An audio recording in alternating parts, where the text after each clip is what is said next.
Today we're going to focus on what we can learn from our dog's ears. We'll take a look again at our three dogs here and try to identify some differences. Our dog on the far left has ears that are slightly lifted, but are in their neutral posture. Our dog in the center has ears that are very lifted and are also tipped a little bit forward. And our dog on the far right has ears that are pinned back. The less effort our dog has to put into holding their ears in place, the more relaxed they're likely to be. So we can see that with that far left dog, there's a slight effort into lifting those ears, but they're close to their neutral position. Our dog in the middle has to put a lot of effort into lifting those ears so high and tipping them forward. In this case, we're more likely to see some kind of increase in arousal or interest that the dog has in something in the environment. And our dog on the far right with pinned back ears is likely to be very uncomfortable. Dogs will generally pin their ears in order to communicate no threat, to try to appease somebody that they're nervous about, or try to get someone to increase distance and go away. Let's specifically take a look at some ears that are lifted. In this photo, we see a dog who's chasing a jolly ball. It's clear in this case that those forward lifted ears are in response to the toy that he's chasing.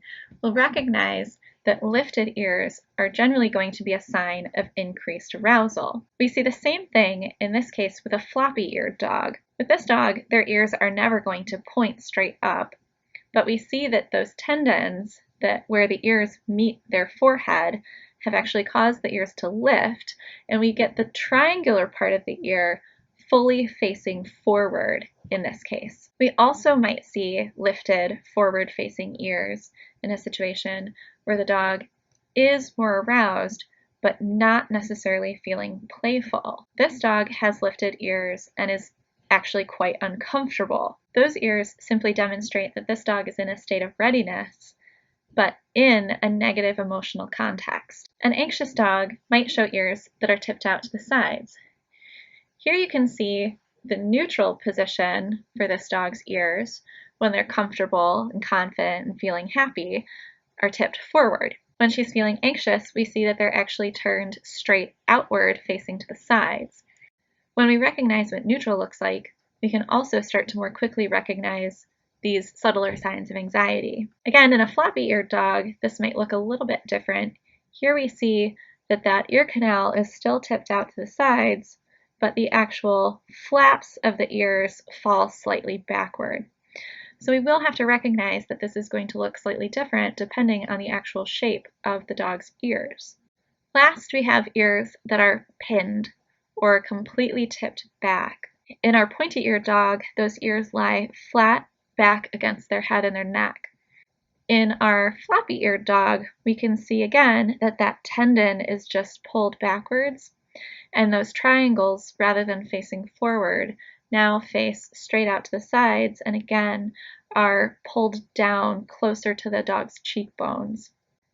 These dogs are really, really scared. They're pinning those ears back again to show no threat, to try to get whoever they're interacting with to increase distance so that they can feel a little bit more comfortable. As you observe your own dogs, remember that context is going to help you to understand what the position of your dog's ears mean. Remember that high forward lifted ears are going to indicate arousal, and we'll need to look at other factors to determine whether that is a positive emotional context or a negative one. Remember that high forward lifted ears are going to indicate arousal, and we'll need to look at other factors to determine whether that is a positive emotional context or a negative one. Neutral ears are going to help us to recognize that our dog is more relaxed. Ears that are tipped out to the sides might indicate that our dog is under some stress or a little bit anxious, and ears that are pinned back are likely to indicate that our dog is very afraid or attempting to appease.